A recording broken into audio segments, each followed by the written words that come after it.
আসসালামু আলাইকুম ওরহমতুল্লাহ। আজকে বলছি দুনিয়ার সুখ ও শান্তি নিয়ে কথা।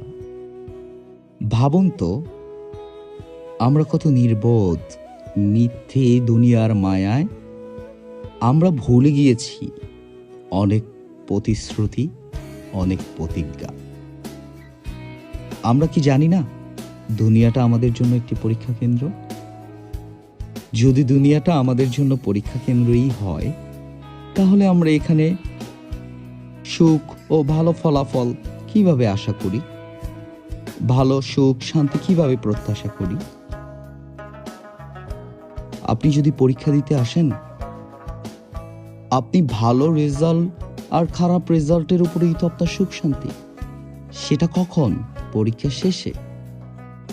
তো আমাদের জন্য দুনিয়াটা তো একটি পরীক্ষা কেন্দ্র, আখেরাত আমাদের সেখানে ফল প্রকাশের জায়গা। আর যার যত উত্তম রেজাল্ট সে তত ভালো ছাত্র। ঠিক তেমনি যে যত দুনিয়াতে আল্লাহর দেওয়া আদেশ ও নির্দেশ ও ইবাদত করবেন, ইমানদার হয়ে থাকতে পারবেন, সে তত ভালো রেজাল্ট করবে, এটাই স্বাভাবিক। এবং তার জন্য রয়েছেন আল্লাহর পক্ষ থেকে জান্নাত।